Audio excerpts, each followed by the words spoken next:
Alors, Carole Palété, c'est la journaliste.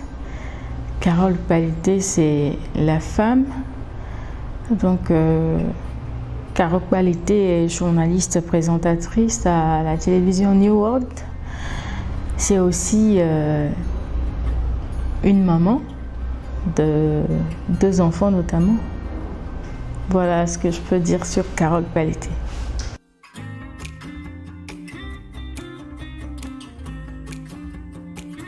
Il faut dire que dès mon plus jeune âge, j'avais l'habitude de voir les Aminata Adrou, les Franck Missité à la TVT. Je trouvais leur travail très intéressant et j'étais totalement fascinée par ce travail.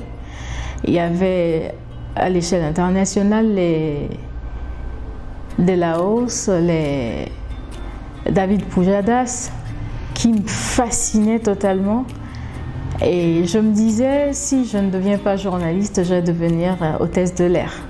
Alors, une fois le bac obtenu, j'ai voulu devenir hôtesse de l'air, mais il s'est fait que mon père a refusé parce qu'il se disait, s'il arrive qu'un de nos avions crache un jour, qui ne me verra plus jamais de sa vie. Alors, il n'était pas d'accord. Et donc, j'ai dû choisir le journalisme. Et c'est bien vrai que quand je l'ai choisi, il n'était pas du tout d'accord aussi parce qu'il voyait les journalistes de guerre et autres. J'ai dû le convaincre comme quoi c'est pas forcément, il ne faut pas forcément être un journaliste de guerre. On se spécialise dans plusieurs domaines comme la santé, l'économie et tout autre. Et donc, moi, personnellement, le domaine de la santé, c'est ce qui m'intéresse. Et donc, s'il faut que je me spécialise, ce serait du côté de la santé. Donc, il n'a pas à avoir peur de quoi que ce soit. Donc, c'est comme cela qu'il a accepté que je puisse faire mes études de journalisme.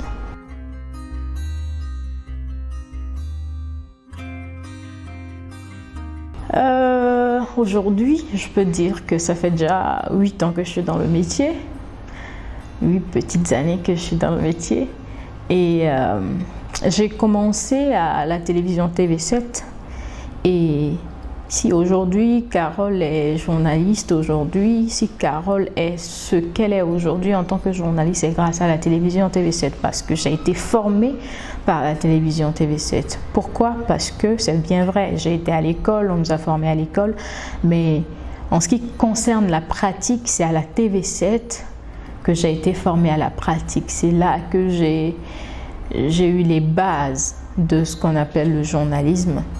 En ce qui concerne la pratique, c'est à la TV7 que j'ai été formée. C'est vrai que c'était dur. C'était dur parce qu'il fallait aller en reportage, tu reviens, tu fais le papier, on biffe tout le papier, on te remet le papier, tu es obligé de retourner, réécrire complètement le papier. C'est vrai qu'au début, tu ne te rends pas compte, tu vas te dire mais qu'est-ce que je lui ai fait? Mais en fait, on est en train de te former. Et aujourd'hui, je remercie beaucoup ceux qui ont su me former de cette manière-là parce que ça m'a permis aujourd'hui de pouvoir tenir dans quelque situation que ce soit, de travailler, que ce soit sous la pression, que ce soit dans la détente. Il n'y a pas de souci, je peux travailler sans aucun problème. Donc,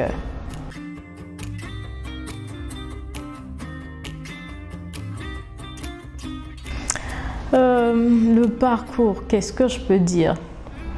Il faut dire qu'au Togo, le journalisme, c'est un peu difficile le travail de journaliste au Togo. Il faut avoir de la passion pour ce métier pour pouvoir l'exercer dans notre pays, le Togo. Et c'est grâce à cette passion que j'ai pour ce métier-là que j'ai pu tenir jusqu'à aujourd'hui. C'est bien vrai. J'ai fait beaucoup de rédactions, que ce soit dans la presse écrite, que ce soit à la radio, que ce soit à la télévision. Aujourd'hui, je peux me targuer aussi d'avoir une petite expérience dans ces 3 domaines journalistiques-là, que ce soit dans la presse, dans la radio ou dans la télévision. Et aujourd'hui, on n'a jamais fini d'apprendre. Mais au moins aujourd'hui, le travail pour moi, c'est un peu plus facile. C'est un peu plus facile. Je ne vais pas me retrouver aujourd'hui dans une rédaction et être dépourvue ou être, comment dire, être dépaysée. Non. Je me retrouve facilement grâce à toutes ces expériences que j'ai eu à faire.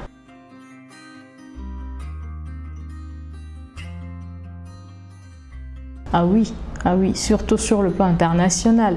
J'ai eu une journaliste que je suis souvent, c'est une journaliste de France 24, Ashrène Verdian. C'est une femme que j'apprécie beaucoup pour son traitement de l'information, pour la manière dont elle présente le journal. Il y a aussi Julien Fanciulli que je suis beaucoup, qui me fascine.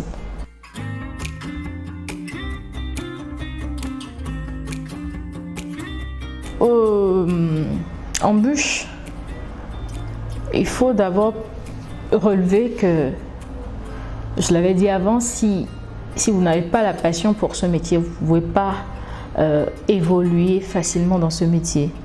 Il faut se dire dès le début que ce n'est pas seulement pour gagner de l'argent qu'on fait le journalisme. Parce que si c'est juste pour gagner de l'argent, vous allez vite verser dans ce que nous avons l'habitude d'appeler dans notre jargon journalistique les bitos. Vous allez vite verser dans les bitos. Et grâce à Dieu, j'ai de la passion pour ce métier et j'ai pu tenir jusque-là. Il y a aussi le côté, je ne vais pas dire harcèlement, mais c'est pas toujours facile pour les femmes d'accéder à un certain niveau dans ce métier, comme dans les autres métiers d'ailleurs. On se rend compte que parfois vous avez des patrons qui veulent entre griffes voir votre slip avant que les choses n'aillent comme vous voudriez. Mais je remercie Dieu que j'ai pas personnellement été confrontée, ou disons j'ai pas trop été confrontée à ce genre de situation. J'ai pas trop été confrontée à ce genre de situation, donc ça va être plutôt peut-être à un moment tu vas te dire que tu dois te construire, mais le journalisme ne te permet pas de vivre comme tu veux, de te construire effectivement comme tu le veux. Donc, il faut essayer d'avoir d'autres choses à côté qui te permettent de pouvoir tenir le bout. Mais toujours est-il que ce travail est très passionnant et donc c'est toujours difficile de s'en défaire. C'est toujours difficile. Il y a aussi le fait que je sois maman qui est un peu, je dirais pas incompatible, mais c'est un peu difficile de joindre le rôle de maman et de journaliste parce que quand par exemple il y a des événements, tu es obligé d'être au boulot jusqu'à 22h alors que tu as un bébé qui t'attend à la maison, c'est pas toujours évident de joindre les deux bouts. Non seulement le côté maman, mais le côté femme aussi, parce que c'est bien vrai, ton mari travaille, mais c'est pas tous les hommes qui acceptent que leur femme soit au boulot jusqu'à tard dans la nuit avant de revenir s'occuper de la maison, faire à manger. C'est pas toujours évident. Des fois, je reviens très fatiguée. Et si mon mari ne m'aide pas, j'avoue que c'est très difficile.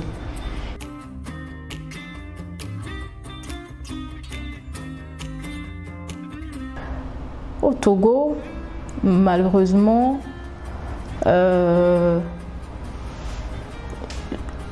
l'intellect est là, ça c'est sûr. Mais l'accompagnement qui doit être là, c'est ça qui ne suit pas. Aujourd'hui, on voit beaucoup de journalistes qui sont là, qui travaillent, qui sont dans le métier depuis des dizaines d'années, mais qui n'ont rien. le journalisme au Togo ne nous permet pas de construire un avenir. C'est ce que moi je déplore. Ça ne permet pas de construire un avenir. Parce qu'arrivé à un moment, c'est bien vrai, on a de la passion, on travaille, mais arrivé à un moment, il faut bien construire son avenir. Mais si le travail que tu fais ne te permet pas de construire cet avenir, arrivé à un moment, tu te poses des questions. Tu te poses des questions. Mais à l'extérieur, dans les autres pays, je crois que c'est mieux. C'est-à-dire dans le plan développement personnel ou est-ce que vous parlez de matériel? Je parle du côté matériel, bien sûr. Ça ne permet pas de construire un avenir, de se dire « Ah, je me repose, demain, je n'aurai pas de soucis financiers. » Non. Mais sur le plan développement personnel, je crois qu'on acquiert beaucoup de choses. On acquiert beaucoup de choses. Et c'est ce qui, d'ailleurs, nous encourage à toujours continuer. Parce qu'au-delà de la rémunération, on a l'opportunité de rencontrer beaucoup de personnes, on a l'opportunité de tisser des relations qui peuvent demain nous permettre d'évoluer dans certains domaines parallèlement au journalisme.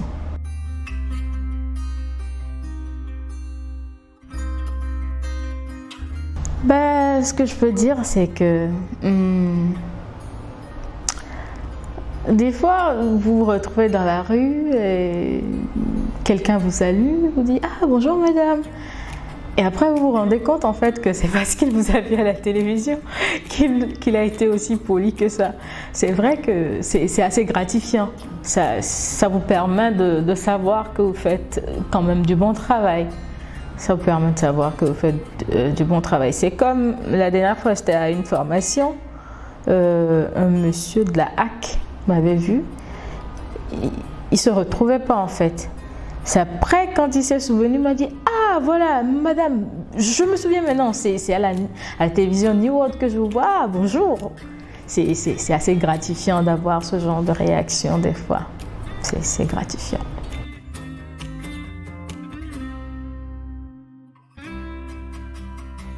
Probablement, Carole pourrait créer sa propre entreprise de communication parce que c'est un projet qui me tient à cœur en fait.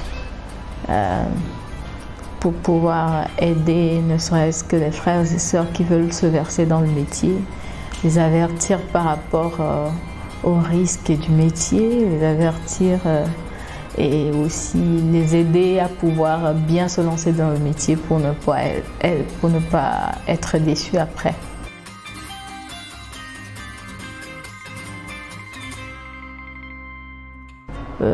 Du courage à toutes les femmes qui sont dans ce métier parce que c'est pas toujours évident. C'est pas toujours évident, mais avec un peu plus de volonté, du courage, je crois que on peut aller de l'avant. Donc, courage à toutes les femmes et bonne chance aux hommes aussi. Merci à vous. Merci.